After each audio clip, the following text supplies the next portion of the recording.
الحمد لله نحمده ونستعينه ونستغفره ونؤمن به ونتوكل عليه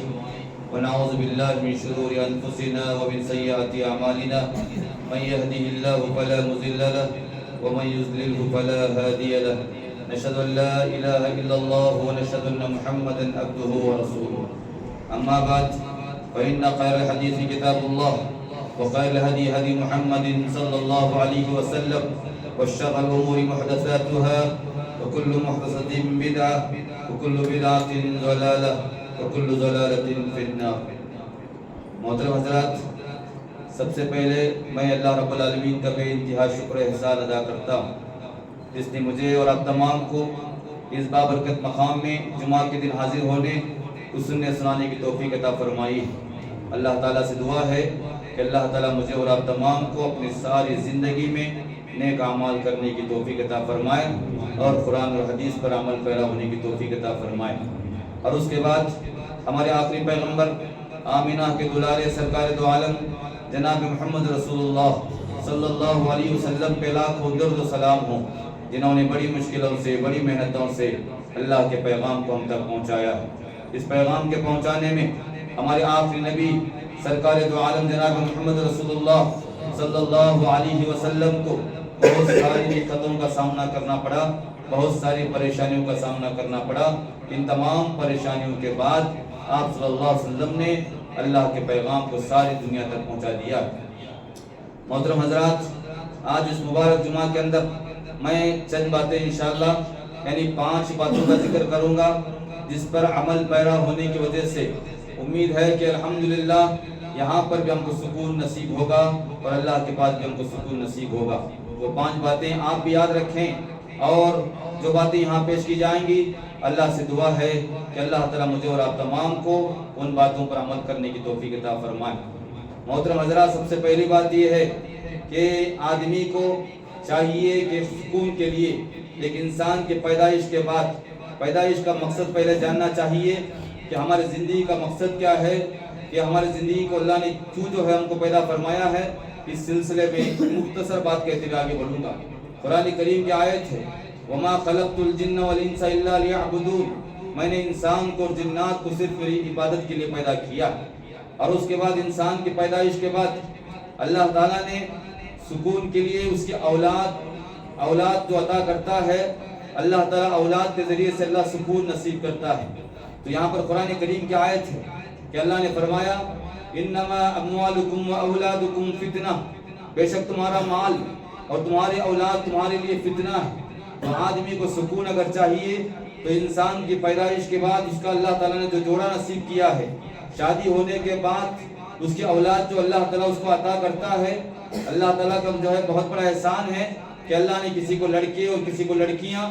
اور جہاں بھی کبھی کبھی دونوں جو ہے ایک انسان کو نصیب کر دیتا ہے. تو اس سلسلے میں اللہ نے کہا کہ اگر تمہاری اولاد کی تربیت، اگر تمہاری اولاد کا سدھار، اگر تمہاری اولاد کے بارے میں تم فکر کرو گے، اگر وہ اولاد نیک صالح بہترین بنے گی، نمازی دیندار بنے گی، اللہ کی چاہنے والی، اللہ کے احکامات پر عمل کرنے والی بنے گی، تو یاد رکھو وہ اولاد تمہارے آنکھوں کی ٹھنڈک بنے گی، دنیا میں بھی تمہارے لیے کامیابی ہوگی اور آخرت میں بھی تمہارے لیے کامیابی ہوگی. تو یہاں جو اللہ تعالیٰ جو اولاد دیتا ہے خالص سلیٹ کے مانند اللہ تعالیٰ ہمارے لیے اولاد نصیب کرتا ہے. اور قرآن کریم کی آیتوں سے اور احادیث سے پتہ چلتا ہے کہ اولاد کو جو اللہ نے دیا وہ خالص سلیٹ ہے اور اسلام کی فطرت پر اللہ نے اولاد کو پیدا کیا. یعنی ایسی اولاد تم کو عطا کیا جو اسلام کے خالص فطرت پر ہیں کہ کل مولود یولد علی الفطرہ فابواہ یہودانہ وینصرانہ ویمجسانہ، کہ اس کے ماں باپ اسے یہودی، نصرانی، مجوسی بنا دیتے ہیں. تو ہم اللہ سے یہ دعا کریں گے کہ اے اللہ جو اولاد ہم کو عطا فرمائے، اے اللہ وہ اولاد جو اسلام کی فطرت پر ہے، اے اللہ تا قیامت موت تک بھی جو اسلام کی فطرت پر قائم رہے. کہیں ایسا نہ ہو کہ ان اولاد کے ذریعے سے ہماری دنیا کی زندگی بھی عقارت چلی جائے اور آخرت بھی ہماری عقارت چلی جائے. تو محترم میرے بھائیو بزرگوں دوستو، یہاں پر حدیث میں آتا ہے کلکم راعی وکلکم مسئول عن رعیتہ، کہ تم نے جو ہے تم چرواہے ہو کہ تمہارے جو ہے تم سوال کیے جاؤ گے کہ تمہاری اولاد کے بارے میں اور تمہاری رعیت یعنی تمہاری فیملی کے بارے میں سوال کیے جاؤ گے. تو آج مجھے اور آپ کو یہ کام کرنا ہے کہ ہماری جو اولاد جو اللہ نے عطا فرمائی ہے،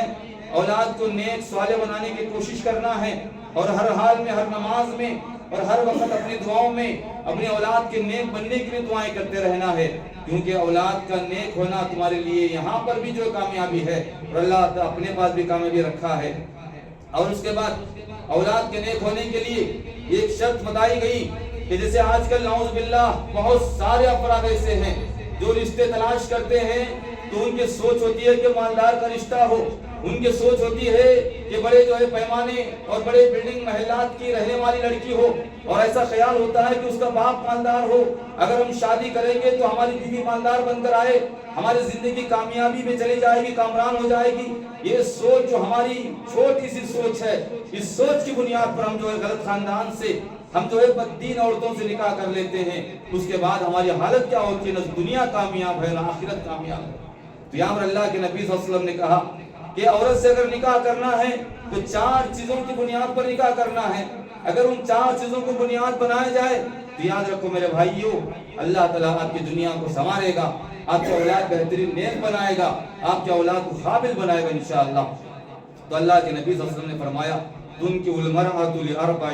تم عورت سے نکاح کرو 4 چیزوں کو دیکھ کر نکاح کرو، لمالہا، اس کے مال کو دیکھ کر، ولجمالہا، اس کی خوبصورتی کو دیکھ کر، ولحسبہا، اس کے خاندان کو دیکھ کر، ولدینہا، اس کے دین کو دیکھ کر، فاصبر بذات الدین، پھر آخر میں کہا کہ 3 چیزوں کے علاوہ اگر نہ ملے تو تم جو ہے دین کو ترجیح دو۔ اگر دیندار عورت ملے تو اللہ تعالیٰ جو ہے وعدہ کیا ہے کہ جو نیک جوڑے بناتے ہیں، نیک جوڑے بنتے ہیں، کوشش کرتے ہیں، اللہ تعالیٰ ان کی زندگی میں کامیابی عطا فرماتا ہے اور سارے معاملات کو ان کو آسان کر دیتا ہے۔ پھر اس کے بعد میں محترم میرے بھائیوں، یہاں پر کہا کہ فطریبت یداک، اگر تم دین کو ترجیح دو گے تو تمہارے لیے بہتری ہوگی، تمہارے لیے جو ہے وہ خوش نصیبی کی بات ہوگی۔ تو محترم حضرات، میں اس بات سے کہنا چاہتا ہوں کہ آج ہم رشتے تلاش کریں تو ہمیشہ یہ سوچیں کہ ہماری زندگی میں آ کر ہماری زندگی کو سنوارنے والی اور گھر کے اندر بہتر ماحول بنانے والی، اور جو اولاد ہوگی اس اولاد کی بہترین تربیت کرنے والی،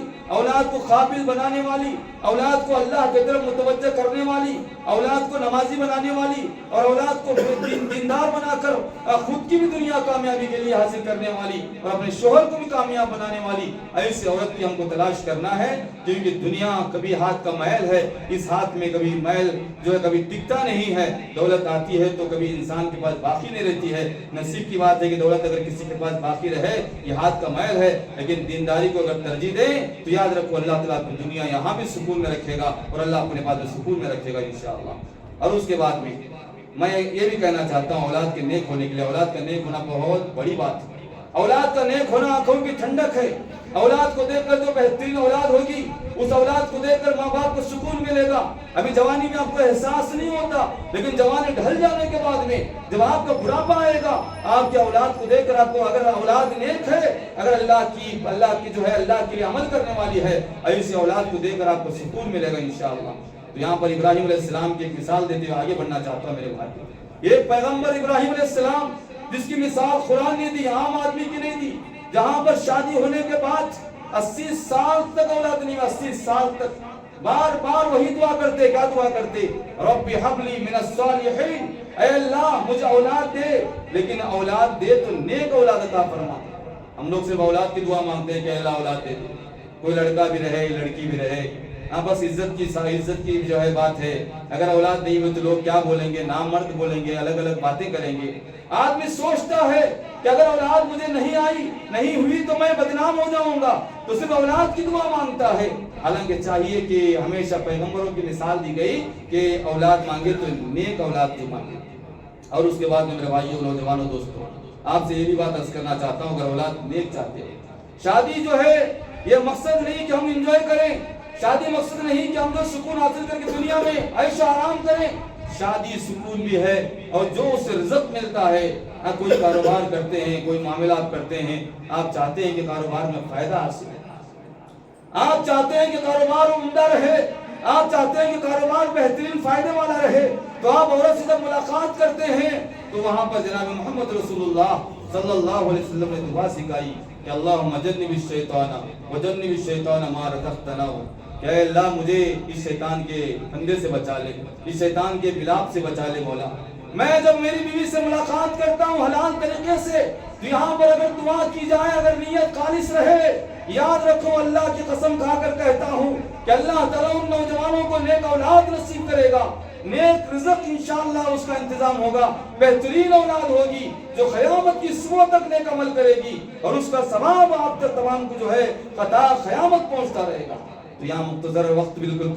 کم ہے، میں یہ کہنا چاہتا ہوں کہ جب بھی آپ نکاح کریں، جو نوجوان ہیں نیک اولاد کی دعا کریں، اور عورت سے جب بھی ملیں دعا کے ساتھ میں ملیں، انشاءاللہ وہ اولاد نیک ہوگی، آپ کی آنکھوں کی ٹھنڈک بنے گی، دنیا میں بھی آپ کی دنیا کامیاب ہوگی، آخرت میں بھی انشاءاللہ آپ کی دنیا کامیاب ہوگی۔ اور اس کے بعد دوسری بات جس کے ادا کرنے سے آدمی کو دنیا میں بھی سکون ملتا ہے، اور آخرت میں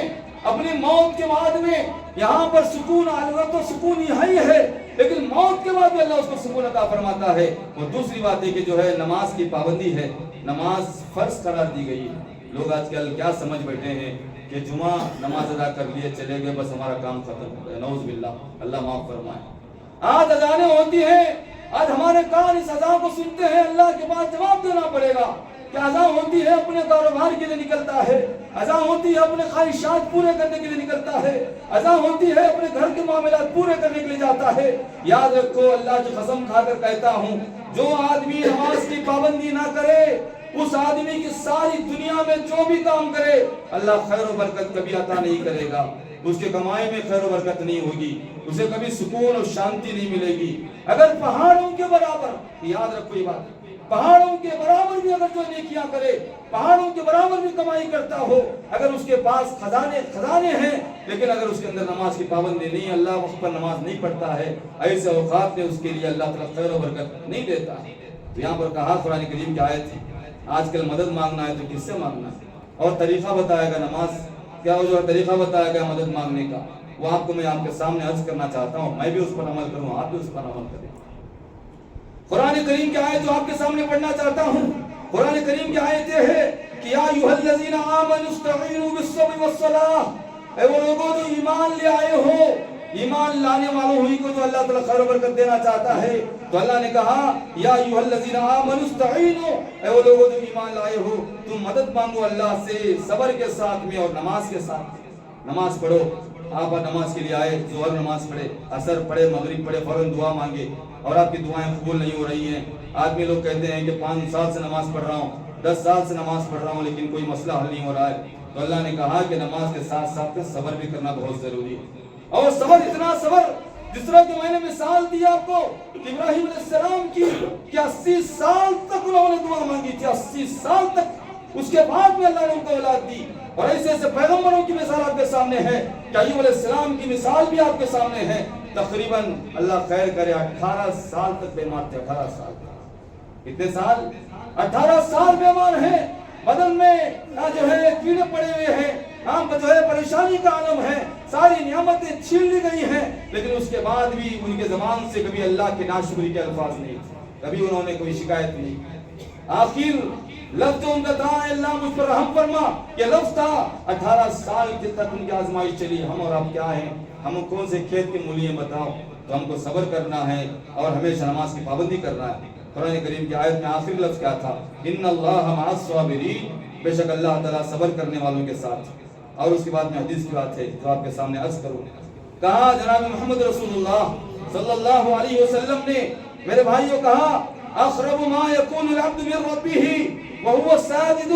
فاکثروا الدعاء، کہ تم اگر اللہ سے قریب ہونا چاہتے ہو، تمہارا ارادہ اگر اللہ سے قریب ہونے کا ہے، اگر تم اللہ سے ملنا چاہتے ہو، اللہ سے مرادیں اپنی پوری کروانا چاہتے ہو، اللہ سے اپنے من کی بات بتانا چاہتے ہو، تو اللہ تعالیٰ نے جو ہے ہمارے آخری پیغمبر صلی اللہ علیہ وسلم کے ذریعے سے کہا اقرب ما یکون العبد، جو بندہ قریب ہوتا ہے اپنے رب سے، وہو ساجد، سجدہ کرنے کے عالم میں، فاکثروا الدعاء، سجدے میں جب جاؤ تو اللہ سے کثیر دعا کرو، اللہ سے مانگو، اللہ تعالیٰ تمہاری مرادیں انشاءاللہ ضرور پورا فرمائے گا۔ اور اس کے بعد میں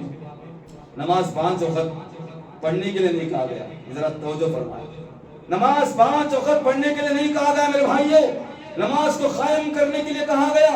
جس طرح یہ جو ہے ڈسکا رکھا گیا ہے، یہ قائم نہیں ہے، رکھا گیا ہے، اگر میں اٹھاؤں تو ادھر رکھ سکتا ہوں، اٹھاؤں تو ادھر رکھ سکتا ہوں، یہ ہماری من مانی ہے، ہماری من مانی ہے، ہم اللہ کی بات نہیں مانتے ہیں، ہم اپنے دل کی بات مانتے ہیں، ہم اپنے دل کو خدا بنائے بیٹھے ہیں۔ جناب محمد رسول اللہ صلی اللہ علیہ وسلم سے اللہ نے کہا افرائیت من اتخذ الہ ہوا، اے اللہ کے نبی صلی اللہ علیہ وسلم کیا آپ نے ایسے آدمی کو دیکھا جو اپنے خواہش کو خدا بنائے بیٹھا ہے؟ مرضی آتی ہے تو ظہر کو آتا ہوں، مرضی نہیں آتی ہے تو عصر کو نہیں آتا ہوں، مرضی آتی ہے تو مغرب کو آتا ہوں، مرضی نہیں ہے تو عشاء کو آتا ہوں، جب دل چاہے اور جب ہماری مرضی بتائے اس وقت نماز کی حاضری دیتا ہوں اور رضو کرتا ہوں، نماز پڑھتا ہوں۔ حالانکہ یہ سلسلہ اسلام کا نہیں ہے۔ اسلام نے کہا کہ تو نماز کی پابندی کرو، نماز کو قائم کرو۔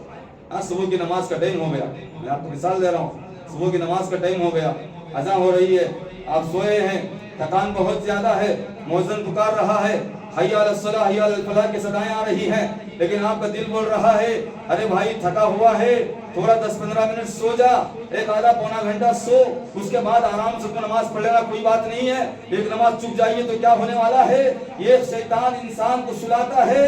لیکن آدمی صحیح معنی میں رب کو ماننے والا وہی ہے۔ یاد رکھو اللہ کو چاہنے والا، اللہ کی بات پر عمل کرنے والا وہی ہے جو اذان کی آواز پر لبیک کہتے اڑتا ہے، کہتا ہے کہ مولا سارا تن بدن تیرا ہے، مولا ساری زندگی سارے اعمال سب تیرے ہیں، اے مولا میں اپنے من کی بات مان کر سو رہا ہوں، اے مولا تیری آواز صدا رہی ہے، میں نماز کو جاؤں گا۔ اسے کہتے ہیں کہ ایمان والا انسان کہتے ہیں جو اللہ کا محبوب بندہ ہے۔ تو یہاں پر بہت سارے لوگ ہیں، جب فون کیا جائے بھائی نماز کا وقت ہو رہا ہے آؤ، تو کہتے ہیں ذرا رشتہ دیکھنے کے لیے آئے، لڑکی کا رشتہ چل رہا ہے، نعوذ باللہ۔ آپ رب کی نافرمانی کر کر، آپ اللہ کی آواز پر انکار کر کے، آپ اگر رشتہ جوڑنے کی کوشش کریں گے تو اس نمبر پر میں اللہ کی قسم کھا کر کہہ رہا ہوں کہ اس انسان کے رشتے میں برکت نہیں آئے گی۔ جو آدمی اذان پر اور نماز کے وقت پر چھوڑ کر رشتے کو سوچتا ہے کہ اگر میں نماز کو چلا جاؤں گا تو رشتے کے لوگ بیزار ہو جائیں گے، آگے لوگ واپس چلے جائیں گے، ارے دنیا تباہ ہونا ہے ہونے دو، ارے دنیا برباد ہونا ہے ہونے دو، لیکن اللہ کی آواز پر میں بھی اور آپ بھی اللہ کی عبادت پر 5 وقت نماز کی ہم پابندی کریں گے انشاءاللہ۔ میں اور ایک بات آپ کو کہتے ہوئے آگے بڑھوں گا کہ اللہ تعالیٰ نے ہم کو 24 گھنٹے کا ٹائم دیا ہے۔ یہ کس کے ٹائم ہے؟ یہ رب کی طرف سے ہم کو ملا ہے۔ کسی شاعر نے کہا کب تک ہے بقائے تن فنا کو معلوم، کب تک ہے زندگی خدا کو معلوم، ہر سانس کہہ رہی ہے جاتے جاتے جاتی تو ہوں واپسی خدا کو معلوم۔ یہ سانس تو چل رہی ہے مالک کے اختیار میں ہے، ارے میرا اور آپ کا اختیار کہاں پر ہے بتاؤ؟ ہماری سانس نکلنے کے لیے 1 سیکنڈ کافی ہے، اگر ہماری سانس نکل جائے تو کیا ہم کر سکیں گے دنیا کے اندر؟ تو یہ ہماری سوچ تو 24 گھنٹے اللہ نے دیا، اور اس کے بعد بھی بونس کے طور پہ اللہ نے کہا کہ 24 گھنٹے تو لے لے، میرے طرف سے گفٹ ہے تیرے واسطے۔ 40 سال 50 سال 70 سال 80 سال کی عمر دے دیا۔ اس کے بعد بھی میرے بھائیوں خود اللہ پوچھتا ہے کہ بھائی تم جو ہے ظہر کے 10-15 منٹ مجھے دے دو، عصر کے 15 منٹ مجھے دے دو، مغرب کے 15 منٹ مجھے دے دو، جو عشاء کے 15 منٹ مجھے دے دو، صبح کے 15 منٹ مجھے دے دو، اور ایسے ہی نہیں قیامت کے دن اس کا 100 گنا بڑھا کر تجھ کو واپس کر دوں گا۔ یہ اذان کا نماز کا وقت ہم اللہ کے لیے دے کر اس کا بدلہ ہم قیامت میں لینے کے لیے تیار نہیں ہے۔ تو اس سلسلے میں قرآن کریم کی ایک آیت ہے میرے بھائیوں، اللہ نے کہا کہ جو آدمی کو اتنا سمجھ بوجھ دینے کے بعد، اتنا اختیار دینے کے بعد، اتنا سب کچھ دینے کے بعد، اور ساری نعمتیں عطا کرنے کے بعد اگر وہ آدمی اللہ کی نافرمانی کرتا ہے تو اس ممبر پر کہہ رہا ہوں اللہ نے قرآن کریم میں فرمایا قسم اللہ کی، اللہ نے کہا کہ وہ جانور ہے۔ کیا کہا؟ جانور ہے۔ پھر کہا کہ نہیں جانور نہیں، کہا کہ جانور سے بدتر ہے جو اللہ کی نافرمانی کرے۔ ہم اپنا وقت نکالیں، ہم نیت کر لیں کہ ظہر کے آدھے گھنٹہ میرا نہیں ہے، عصر کا آدھا گھنٹہ میرا نہیں ہے، مغرب کا آدھا گھنٹہ میرا نہیں ہے، عشاء کا آدھا گھنٹہ میرا نہیں ہے، صبح کا آدھا گھنٹہ میرا نہیں ہے۔ یاد رکھو جو اللہ کے لیے وقت نکالے، قسم اللہ کی، اللہ تھوڑی دیر میں اتنا دے گا جو لوگ ہزاروں سال کما نہیں سکتے، اللہ اتنی دیر میں آپ کو عطا کر سکتا ہے انشاءاللہ، لیکن نیت صحیح چاہیے۔ تو محترم میرے بھائیوں، نمازوں کے سلسلے تو بہت ہیں، یہاں پر بہت سارا ذکر کیا گیا ہے نماز کے سلسلے میں، اور ایک بات آپ کو بتاتے ہوئے آگے بڑھوں گا، فویل للمصلین الذین هم عن صلاتهم ساہون۔ اللہ نے کہا کہ خرابی ہے نماز پڑھنے والوں کے لیے، دیکھو خرابی نماز پڑھنے والوں کے لیے کہا کہ کون سی نماز کی خرابی بیان کی؟ کہا کہ وہ لوگ جو نماز سستی کے ساتھ پڑھتے ہیں، آتے ہیں نہ احساس ہے، نہ طریقہ کھڑنے کا ہے، نہ ادب و احترام ہے، نہ ان کا لباس طریق نہ ڈھنگ کا ہے، ان کی سوچ دنیا میں لگی ہوئی ہے، کاروبار میں اپنا خیال اور جو ہے معاملات میں فلاں باہر اپنا خیال رکھتے ہیں، اور آ کر بدجسم کھڑا ہوا ہے۔ ایسی نمازوں کی کہا کہ ایسی نمازوں کی مجھے ضرورت نہیں ہے جو سستی اور کاہلی کے ساتھ نماز ادا کی جائے۔ نماز پڑھو ماشاءاللہ، اسے پڑھو، وضو کرو، دعا کرو کہ اللہ یہ وقت تیرے لیے ہے مولا، میں جا کر نماز پڑھوں گا، دعا کروں گا، جو مانگتے ہو انشاءاللہ، جو مانگتے ہو۔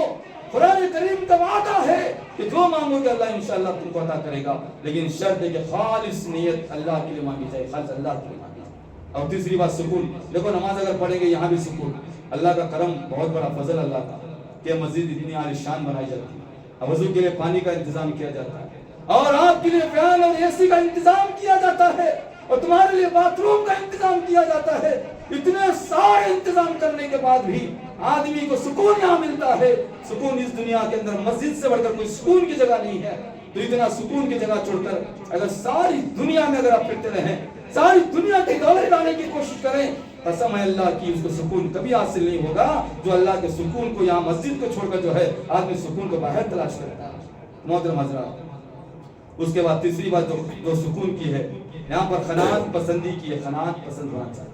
آدمی کو جو ملا اللہ تعالی شکر اور احسان، جو ملا ایک تھوڑا سا ہی اگر انسان کی رزق زندگی میں ملتا ہے، ارے اللہ کی بہت نعمتیں ہمارے اوپر ہیں، ہماری آنکھ ہے، پیر ہیں، ہاتھ ہے، یہ دماغ ہے، اور اولاد کی شکل میں، بیوی کی شکل میں، ماں باپ کی شکل میں، اور بہت ساری نعمتیں اللہ نے دی ہیں۔ اتنی ساری نعمتیں لینے کے بعد آدمی اگر شکر گزار نہ بنے تو یہاں پر جناب محمد رسول اللہ صلی اللہ علیہ وسلم نے کہا ہے، فارمولہ بتایا، آپ کو بھی بتانا چاہتا ہوں، انظر الی من هو اسفل منکم، تم دیکھو اس آدمی کی طرف جو تمہارے سے نیچے والا ہو، ولا تنظروا، تم مت دیکھو الی من هو فوقکم، تمہارے سے اوپر والے کو مت دیکھو، اگر دیکھے تو دعا کرو کہ اللہ اس کو بھی اچھا رکھ اور مجھے بھی اچھا بنا دے۔ جلن کی نظر سے نہ دیکھو، اللہ کی ناشکری کی نظر سے نہ دیکھو، اللہ کی نافرمانی کی نظر سے نہ دیکھو۔ اگر کسی کو دیکھتے ہو تو کہو اے اللہ تعالیٰ شکر ہے کتنا بہترین انسان بنایا ہے، اے اللہ اسے دولت دیا ہے، بنگلہ دیا ہے، فلاں دیا ہے، اس کے اوپر بری نظر مت کرو اور کہو کہ اے اللہ میں بھی تیرا بندہ ہوں، مجھے بھی عطا فرما دے، اور عطا کرنے کے بعد میں مولا اس دولت کو دین پر خرچ کرنے کی توفیق عطا فرما، اس دولت کی بنیاد پر غلط قدم ہمارے نہ اٹھے۔ یہ سوچ اور یہ دعا انسان کی ہونی چاہیے۔ لیکن یہاں پر کہا کہ تم دیکھو تو نیچے والے کو دیکھو، اگر کوئی کار چلا رہا ہے تو اگر کوئی جو ہے چل کے جا رہا ہے، اگر کوئی جو ہے گاڑی میں جا رہا ہے تو یہ سوچو کہ اللہ کا شکر ہے کہ اگر کسی کے پیر نہیں ہے تو یہ بولو کہ اللہ تعالیٰ شکر ہے کہ میرے پیر ہیں۔ اگر آپ کے پاس جو ہے ایک گاڑی ہے، کسی کے پاس سائیکل ہے تو یہ کہو کہ سائیکل اس کے پاس ہے، اے اللہ تعالیٰ شکر ہے کہ میرے پاس گاڑی ہے۔ تو ہر نیچے والے کو دیکھ کر یہ احساس کرو، اللہ سے کہو کہ اللہ تعالیٰ شکر اور احسان ہے۔ تو یاد رکھو، سب سے بڑی بات کہتا ہوں، جو دل سے پاک رہے گا اللہ کا بندہ بنے گا، اللہ کے لیے جیے گا، اللہ اسے قدم قدم سکون نصیب کرے گا انشاءاللہ۔ اور ایک مثال دیتے ہوئے آگے بڑھتا ہوں، کیونکہ یہاں پر ایک واقعہ ضروری آپ کو سنانا۔ ایک مولوی صاحب تھے، بڑے عالم تھے، ان کے پاس ایک آدمی آئے، آ کر بولے کہ بیٹھے، تو عالم صاحب نے کہا کہ نماز کی پابندی کرو، فلاں کرو، ذکر و اذکار کرو، ایک نصیحت جو ہے آمیز الفاظ میں ہونے کے۔ اتنا بولنے کے بعد میں اس آدمی نے کہا کہ مولانا صاحب آپ تو آرام ہے، مسجد میں تنخواہ ملتی ہے، فلاں فلاں ہے، میرے بہت سارے مسائل ہیں، میرے پاس کچھ بھی نہیں ہے، اللہ کی طرف سے ایک بھی نعمت مجھے حاصل نہیں ہے۔ تو اس کے بعد مولوی صاحب نے کہا کہ ایک کام کرو، تھوڑا بیٹھو۔ تو ایک جگہ فون لگوایا، لگا اور کہا کہ بھائی ادھر آؤ، آپ سے کچھ بات کرنا۔ تو فون لگانے کے بعد 2 منٹ آدھے گھنٹے میں ایک آدمی آیا، آنے کے بعد کہا کہ اس کے پاس کڈنی ہے اور تم کو کڈنی جو فیل ہو گئی ہے، تم بہت بڑے کروڑ پتی ہو اور اس کے پاس ایک کڈنی موجود ہے، تم اس کی کیا قیمت لگاؤ؟ اس نے کہا کہ اگر ایک کڈنی دے گا تو 1 کروڑ سے زائد اسے میں رقم دے دوں گا۔ پھر کہا کہ اور ایک کڈنی لوگے تو کیا دو گے؟ کہا کہ اور 1 کروڑ دے دوں گا۔ پھر کہا کہ آنکھ لو تو کیا کرو گے؟ کہا کہ اور 1 کروڑ دے دوں گا۔ تو ساری نعمتوں پر کروڑوں کی بات کرتا گیا۔ تو اس آدمی بیٹھ کر دیکھا، پوچھا مولانا صاحب کیا بات ہے، آپ میرے کڈنیوں کی آنکھوں کی قیمت کیوں لگا رہے ہو؟ تو اس کے بعد مولوی صاحب نے کہا کہ بھائی اللہ کا شکر ادا کر کہ اس کے پاس کڈنی نہیں ہے، دولت کے خزانے بہت ہیں، تیرے پاس اللہ نے کڈنی کا انتظام کیا، تیرے پاس اللہ نے آنکھوں کا انتظام کیا، اتنے پیاری محبت والی آنکھیں کہ جس کے پاس آنکھ نہیں ہے چلتے ہوئے لگڑتے ہوئے چلتے ہیں، کوئی سہارا لینا پڑتا ہے، دولت کے خزانے ہیں، ہاں بیوی خوبصورت ہے دیکھ نہیں سکتا ہے، اولاد معصوم ہے دیکھ نہیں سکتا ہے، ہاں اس کے پاس خزانے ہیں لیکن اسے حاصل نہیں کر سکتا ہے، فائدہ حاصل نہیں کر سکتا ہے، اس روڈ سے اس روڈ کو نہیں جا سکتا ہے، ہاں کسی کی دعوت میں شریک نہیں ہو سکتا ہے، ہاں ایک معمولی دعا کی قیمت کروڑوں میں ہے۔ اللہ نے اتنی نعمتیں تجھے تیرے بدن میں رکھی ہیں، تیرے بدن میں اتنی ساری نعمتیں رکھی ہیں، پھر بھی تیرا شکریہ کا احساس نہیں۔ تو تب مولانا صاحب جو آدمی نے کہا کہ میں اب اللہ کا شکر ادا کرتا ہوں، اللہ سے معافی چاہتا ہوں کہ اللہ اتنی ساری نعمتیں میرے جسم کے اندر رکھی ہیں، تو اللہ کا کرم، اللہ کا شکر ادا کرو میرے بھائی۔ ہمیشہ صبح سے لے کر شام تک اگر اللہ چاہے تو 1 سیکنڈ میں تباہ کر سکتا ہے، اگر اللہ چاہے تو ساری دولت برباد کر سکتا ہے، تو اللہ کی نعمتیں ہیں، اللہ کا شکر ادا کرنا ہے۔ اس کے بعد میں مختصر بول رہا ہوں کہ چوتھی بات، دعا بہت ضروری ہے، دعا بہت ضروری ہے، دعا ہمیشہ ہر وقت دعا کرنا، چلتے بیٹھتے اڑتے جہاں پر بھی جاؤ دعا۔ ایک مثال میں آپ کو دیتے ہوئے آگے بڑھوں گا، آپ کو سمجھ میں آئے گا کہ آپ کتنا پیچھے ہیں اور کتنا کمزور ہیں۔ ہمارے پیغمبر جناب محمد رسول اللہ صلی اللہ علیہ وسلم کو دیکھو کہ انہوں نے دعا سکھائی، کیا کیا سکھایا؟ ہاں آئینہ دیکھنے کی دعا، مسجد میں آنے کی دعا، بیٹھنے کی دعا، کھانے کی دعا، بستر پر جانے کی دعا اور اس دودھ پینے کی دعا، دعوت میں جانے کی دعا، سواری کی دعا، لباس پہننے کی دعا، ساری دعائیں سکھائی اللہ کے نبی صلی اللہ علیہ وسلم نے۔ اور جب دعا سکھانے والا کیا پڑھے بغیر رہے گا؟ اتنی ساری دعائیں، بیت الخلاء میں جانے کی دعا، ہاں تو ساری ہر ایک کمرے میں داخل ہونے کی ہر چیز کی دعا سکھائی، لیکن نعوذ باللہ اللہ معاف فرمائے، اللہ معاف فرمائے کہ ہم کو کسی کوئی دعا کی ہم کو اہمیت نہیں ہے، نہ ہم گاڑی بیٹھتے وقت دعا کرتے ہیں، نہ بیت الخلاء جاتے وقت دعا کرتے ہیں، نہ مسجد میں آتے وقت دعا کرتے ہیں، نہ گھر میں جاتے وقت دعا کرتے ہیں، لیکن نام رکھا ہم نے مسلمان رکھا، نام رکھا، ہمارے زبان پر کوئی دعا نہیں آتی، ہماری زبان پر کوئی دعا کا ذکر ہی نہیں ہے، نہ صبح کی دعا، نہ شام کی دعائیں پڑھتے ہیں، نہ نماز کے بعد کی دعائیں ہیں، نہ نماز سے پہلے کی دعائیں ہیں، کوئی دعا نہیں۔ پھر کہتے ہیں کہ اللہ ہم پر کرم فرما، رحم فرما، کیسے ہوگا بھائی؟ ہمیشہ ہر دعا کو یاد کرنا۔ ہم مسلمان ہیں، دنیا کمانے کے لیے نہیں آئے، دنیا حاصل کرنے کے لیے نہیں آئے، دنیا اللہ خود دینے کا وعدہ کیا کہ تم میرے راستے پہ چلو، ساری دولت کو تیرے پیچھے لگا دیتا، تم میرے سامنے میرے لیے لڑو، تم میرے راہ میں میرے معاملات میں تم کوشش کرو، اللہ کا ذکر کرو اور کہو کہ مولا میں تیرے حوالے ہوں، تو ساری دنیا کو تیرے حوالے کر دوں گا، ساری دنیا کو تیرے پیچھے لگا دوں گا۔ بہت سارے قرآن کی آیتیں ہیں کہ جو اللہ کا بندہ بنے گا، اللہ کی قسم اللہ کا اس کا بنے گا انشاءاللہ، اور دنیا میں بھی عزت ہوگی اور آخرت میں بھی عزت ہوگی انشاءاللہ۔ اس کے بعد میں قرآن کریم کے الفاظ بہت ساری جو ہے واقعات بھی تھے، لیکن ذکر کرنے کا میرے پاس وقت نہیں ہے۔ یہاں پر قرآن کریم کی آیت ہے وَإِذَا سَأَلَكَ عِبَادِي عَنِّي فَإِنِّي قَرِيبٌ، یہ کہا کہ جب میرا بندہ مجھ سے سوال کرتا ہے فَإِنِّي قَرِيبٌ، میں اس سے قریب ہو جاتا ہوں، اُجِيبُ دَعْوَةَ الدَّاعِ، جب دعا کرنے والا دعا کرتا ہے تو اس کی دعا قبول کرتا ہوں، اِذَا دَعَانِ، جب وہ پکارتا ہے اس کی آواز کو لبیک کہتا ہوں۔ ہماری نعوذ باللہ ایسی کیفیت ہے، بچہ بیمار ہوا، گھر میں ہم بیمار ہیں، ہماری حالت بتاتا ہوں، ہم ڈاکٹر کے پاس جاتے ہیں دولت کے نشے میں، ہم حکیموں کے پاس جاتے ہیں دولت کے نشے میں، ہم ساری دنیا پھرتے ہیں، اپنا سارا علاج کروا لیتے ہیں، آخر میں سب خالی ہونے کے بعد، سب برباد ہونے کے بعد میں آخر میں کہتے ہیں اللہ تیرا درجہ، تیرا دروازہ، آخری دروازہ تیرا ہے، اب تیرے علاوہ کوئی راستہ ہمارے پاس نہیں ہے، تیرے علاوہ کوئی ہمارے در نہیں ہے۔ ارے اگر یہی بات اگر تم پہلے کہی ہوئے ہوتے، پہلے اگر یہ بولے ہوتے تو تمہاری زمین بھی بچ جاتی، آستی بھی بچ جاتی، گھر بچ جاتا، سب بچ جاتا۔ حالانکہ جناب محمد رسول اللہ صلی اللہ علیہ وسلم نے کہا کہ اگر تمہارا چپل کا تسمہ بھی ٹوٹتا ہے تو وہ بھی اللہ سے مانگو، ذرہ برابر تکلیف آتی ہے تو اللہ سے مانگو، ذرہ مشکل آتی ہے تو پہلے اللہ سے کہو کہ مولا میں تیرا بندہ ہوں، تیرے سامنے مانگنے آیا ہوں، اے اللہ تو مجھے عطا کر۔ اس کے بعد دنیا کی تلاش ہے، لیکن پہلے دنیا گھوم کر بعد میں اللہ کے دربار میں آتے ہیں، یہ ہمارے مسلمانوں کی ہے۔ اس کے بعد پانچویں بات یہ قرآن کریم کیا ہے، لا تیأسوا من رحمت اللہ، اللہ کی رحمت سے مایوس مت ہو جاؤ، کبھی بھی ہر حال میں اللہ کی رحمت سے، اللہ سے کبھی مایوس نہیں ہونا ہے۔ یہاں تک کہ موسیٰ علیہ السلام نے جو لکڑی جو ہے عصا سمندر میں ڈالا، اتنا یقین سے ڈالا، آخری درجہ پیچھے فرعون کی لشکر سامنے سمندر ٹھاٹ مار رہا، ایسے حال میں اللہ نے کہا کہ تم عصے کو مارو، تو اتنا یقین اور اعتماد تھا، عصے کو مارا تو 12 راستے خود بخود کھل گئے۔ یہ اللہ کا کرشمہ، یہ اللہ کرے۔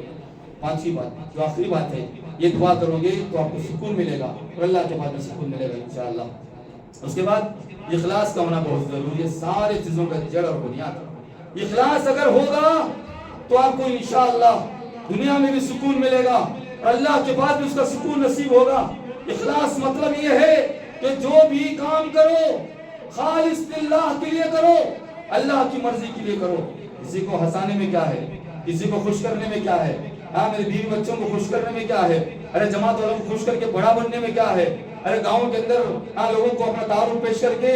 بڑا بننے کی عہدہ حاصل کرنے کی ضرورت کیا ہے؟ اللہ عزت دینا چاہے تو کوئی بدل نہیں سکتا ہے، اللہ ذلت دینے پہ آئے تو کوئی عزت دے نہیں سکتا ہے۔ عزت دینا اور ذلت دینا مالک کے ہاتھ میں ہے۔ یہاں پر کہا کہ تمہارے اندر اخلاص ہونا ہے۔ اگر 1 روپیہ بھی اللہ کے راہ میں قربانی کرتے ہو تو اللہ سے کہو کہ مولا میری اتنی طاقت ہے، میں نے قربانی کی ہے، مولا تیری مرضی کی خاطر میں نے کی ہے۔ یہ دعا کرنا اخلاص اسے کہتے ہیں۔ تو قرآن کریم کی آیتیں جو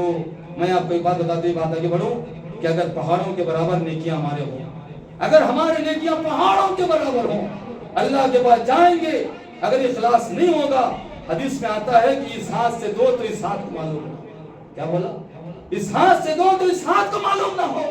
ہم جو عبادت نیکیاں کرتے ہیں، آ کر بیوی کے پاس بولتے ہیں کہ میں فلاں ایک امام صاحب آئے تو اس مدد کیا، فلاں خیر و خیرات کیا، فلاں کیا، مسجد میں محراب دلایا، قرآن دلایا، سارا کام میں نے کیا۔ بیوی کے پاس بولا، کسی کے پاس نہیں بولا، جماعت میں تعریف بھی نہیں کی، ساری جگہ پر جو انکار کر دیا، لیکن بیوی کے پاس آ کر بولا کہ میں نے فلاں کام کیا ہے۔ پھر مر گیا، مرنے کے بعد اللہ کے پاس گیا، جب وہاں دیکھا کہ اس کی نیکیاں کچھ نہیں، سب خالی ہیں، تو وہ سوال کرتا ہے کہ اللہ اتنی نیکیاں میں نے کی ہیں، قرآن دیے، مسجدیں بنائی، مدرسے بنائے، سب کیا۔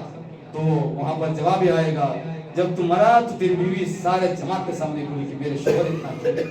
میرے شوہر نے تمہارے لیے مسجد بنا کر دی ہے، اپنے بیٹے کو عہدیدار بنانے کے لیے، بڑا بنانے کے لیے، تیرے احسانات کو گنا رہی ہے، بار بار گنا رہی ہے، تیرے احسانات کا ذکر بار بار کر رہی ہے۔ تو اس عالم میں ساری نیکیاں وہ قضاظم کر لی ہے، ساری نیکیاں تیری چلی گئی ہیں۔ تو اس لیے جو بھی کام کرنا ہے اخلاص للہ اللہ کے لیے کرنا ہے۔ تو قرآن کریم کی آیت ہے کہ یہاں پر فرمایا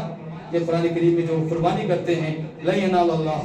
لُحُومُهَا وَلَا دِمَاؤُهَا وَلَٰكِن يَنَالُهُ التَّقْوَىٰ مِنكُمْ، کہ تمہارا یہ قربانی جو تم کرتے ہو اس کا گوشت، اس کا خون اللہ کو نہیں پہنچتا ہے، وہاں پہنچتا ہے تو کیا پہنچتا ہے؟ تمہارا دل، تمہارا تقویٰ، تمہارا ڈر، تمہارا خوف اللہ کو پہنچتا ہے۔ اور میں اور آپ کیا سمجھے، بڑے بڑے مالداروں کو ہم بڑا آدمی سمجھتے ہیں، ماشاءاللہ بڑی کمال کی بات ہے، بڑا آدمی ہے، بڑے بڑے کاروں کو اتر رہا ہے، فلاں بنگلے بنایا ہے، ہم تعریف کرتے ہیں، تعریف پہ تعریف کرتے ہیں۔ حالانکہ قرآن کریم کی آیت کے حساب سے آج مجھے اور آپ کو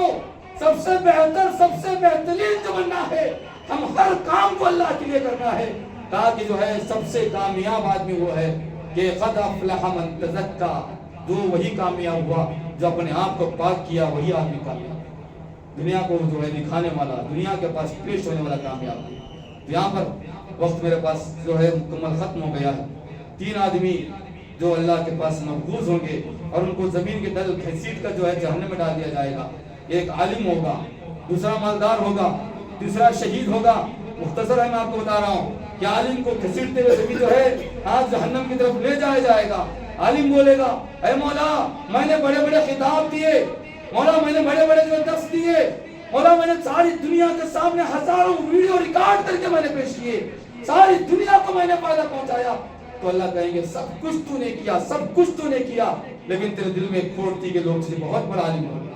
بہت بڑا علامہ بولے، بہت بڑا تیرا پوسٹ ہو، تیرے واسطے لوگ جپیں، تیرے تو آنے کا انتظار کریں، تیرے مستقل ملاقات کے لیے لوگ شوقین حاصل کریں، اور تیرے ملنے کے لیے لوگ گاڑیاں لے کر کھڑا کریں۔ یہ تیرے دل میں شوق تھا، تیرا سارا بدلہ وہی دے دیا گیا ہے۔ یہاں پر تیرے لیے کوئی بدلہ نہیں ہے، تیرا بدلہ جہنم کا بدلہ۔ اور اس کے بعد مالدار کو لایا جائے، مالدار بولے گا، اے اللہ میں نے مسجدیں بنائی، اے اللہ مدرسے بنائے، اے اللہ میں نے خیر و خیرات کیے، اے اللہ میں نے قرآن تقسیم کیے۔ تو وہاں پر رب کہے گا تو سب کچھ کیا، سب کچھ کیا، سارا خیرات کیا، سب کچھ کیا، لیکن جو کیا وہاں ریاکاری کے لیے کیا۔ لوگ تجھے بڑا انسان بتا دیں، مالدار بولے، متولی بنا دیں، ذمہ دار بنائیں، فلاں کریں، فلاں کریں، یہ سوچتی نہیں تھی۔ سارا بدلہ تجھے دنیا میں مل گیا ہے، یہاں کوئی طرح بدلہ نہیں، سب خالی ہو گئے۔ پھر تیسرا آدمی شہید کے بارے میں آپ سنا، شہید کے بارے میں کہا جاتا ہے، قرآن کریم کی آیتیں ہیں، ان کو مردہ مت بولو، زندہ ہیں۔ اللہ اتنا بڑا مرتبہ دیا، زندے کا مرتبہ دیا، کہا کہ ان کو مردے کا لفظ سننا بھی جو ہے اللہ کو گوارا نہیں ہے۔ اللہ نے کہا جو اللہ کے راہ میں شہید ہوتے ہیں ان کو جو ہے مردہ مت کہو، ان کو زندہ کہو۔ ویسے آدمی جو گھسیٹتے ہوئے جہنم کی طرف کھینچ کر لایا جائے تو شہید بولے گا، اے اللہ تیرے راہ میں میں نے شہادت حاصل کی، تیرے راہ میں میں نے قربانی پیش کی، میرے اوپر 1000 زخم پڑے ہوئے ہیں مولا، میں نے ساری زندگی اے اللہ تیرے لیے راہ میں جہاد کرتے کرتے ختم ہو گئے، اے مولا میں نے ہزاروں کافروں کو قتل کر دیا ہے، تو اتنا سب ہونے کے بعد جہنم میں کیوں بھیج رہا؟ تو اللہ کہے گا تو ساری سب نیکیاں تیرے دماغ میں ایک تھا کہ تجھے سپہ سالار بہت بڑا مجاہد جہاد کرنے والا، ہاں تیرے دل میں ایک خواہش پیدا ہوئی، سارا عمل دیکھا۔ تمہیں تو میرے بھائیوں اتمام باتیں ہیں، کہنا مقصد نہیں ہے، آپ کو عمل کرنا ہے، انشاءاللہ سے ارادہ کرو کہ 5 باتیں نہیں، بار بار قرآن کی تلاوت کرو، نمازوں کو آؤ، یہ دائرہ ہے شیطان سے دور دائرہ ہے، ساری دنیا میں شیاطین، لیکن مسجد میں داخل ہو جاؤ تو اللہ کی رحمت کے فرشتے، اس رحمت کے فرشتے جہاں پر رہتے ہیں، ارے یہاں پر آ کر دیکھو کتنا سکون ملتا ہے۔ ارے جمعہ میں آتے ہو تو اتنا سکون ہے، 5 وقتہ نماز پڑھو گے دنیا کیا کرو، اللہ خود دنیا تم کو لوٹا دے گا انشاءاللہ۔ 5 وقتہ نماز کی پابندی کرتے ہوئے یاد رکھو کوئی ساتھ نہیں آتا۔ خبر میں دفنانے کے بعد میں سب سے پہلے کہا جاتا ہے کہ بچوں کو بلاؤ، اس کے بچوں کے ذریعے سے مٹی ڈال دو، رشتہ داروں کو بلاؤ، رشتہ داروں سے مٹی ڈال دو۔ ارے خاندان کے لوگ فخر محسوس کرتے مٹی ڈالنے کو، ارے موت ہو جائے گی سب تمہارا نہیں، سب تمہارا ختم ہو گیا، تم مرنے سے پہلے اللہ کے محبوب بندے بن کے مرو انشاءاللہ۔ تو اللہ سے دعا ہے کہ اللہ تعالیٰ مجھے اور آپ تمام کو نیک عمل کرنے کی توفیق عطا فرمائے، اور ہمیں قرآن و حدیث پر عمل پیدا ہونے کی توفیق عطا فرمائے، اور تا دم حیات ہماری موت تک میرا مولا آج جماعت پر جتنے لوگ ہیں اور مجھے بھی ملا کر میرا مولا ہم کو نیک متقی بنا دے مولا، مولا خالص تیرے لیے اے اللہ تیری مرضی کی خاطر جینے کی توفیق عطا فرما، آمین۔ السلام علیکم ورحمۃ اللہ۔ محترم حضرات، جو وقت تھا اس پر میں نے جو ہے خطاب کیا، اصل مقصد اس سے پہلے بہت پہلے میں خطبے کے لیے آیا تھا آپ کے پاس۔